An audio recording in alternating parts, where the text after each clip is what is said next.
과정도 결과도 굴욕적이었습니다. 흔쾌히 합의했다던 한일 정상회담은 구체적 의제조차 확정하지 않은 회동에 불과했습니다. 회담 전부터 줄곧 일본으로부터 외면을 받더니 불쾌감을 드러낸 기시다 총리가 만나지 말자고 했다는 보도까지 나왔습니다. 반면 일본은 북한과는 조건 없이 만나겠다는 상반된 모습을 보였습니다. 우리 시간으로 오늘 새벽 일본 총리가 있는 곳으로 대통령이 직접 찾아가 가까스로 성사된 기껏 30분가량의 만남은 일방적 구애로 우리 국기인 태극기 설치도 없이 간신히 마주 앉은 비굴한 모습에 불과했습니다. 가장 중요한 강제징용 등 과거사 문제에 대한 진전은 전혀 없었습니다. 윤석열 정부의 빈손 외교, 비굴 외교에 대한 우려가 현실이 되었습니다. 한미 정상회담도 큰 기대를 하기 어렵게 되었습니다.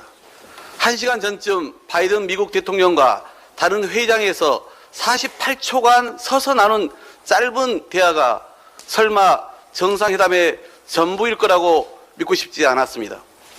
그게 전부라면 전기차 보조금 차별과 반도체 바이오 산업 압력 등 누누이 강조했던 주요한 경제 현안은 하나도 풀어내지 못한 것이라서 참으로 걱정입니다.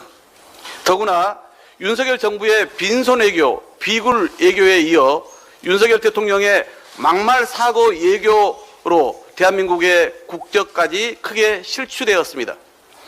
윤석열 대통령이 회의장을 나오면서 비속어로 미국 의회를 폄훼하는 발언이 고스란히 영상에 담겨 대형 외교 사고로 큰 무리를 일으켰습니다. 조문 외교라더니 정작 여왕관 조문은 못하고 일본 수상은 손수 찾아가서 간신히 사진 한 장 찍고 바이든 대통령과는 회의장에서 스치듯 48초 나눈 대화가 전부였습니다. 왜 순방을 간 것인지 무엇을 위한 순방인지 의아합니다.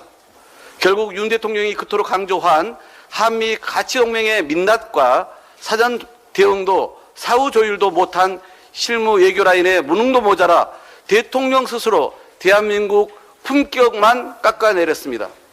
정상 외교의 목적도 전략도 성과도 전무한 국제 망신 외교 참사에 대해 반드시 책임을 지할 것입니다. 아울러 외교 라인의 전면적 교체는 불가피해 보입니다. 외교의 실패는 정권의 실패에서 끝나는 것이 아니라 우리 국민과 기업 전체의 고통을 가져온다는 사실을 명심하기 바랍니다.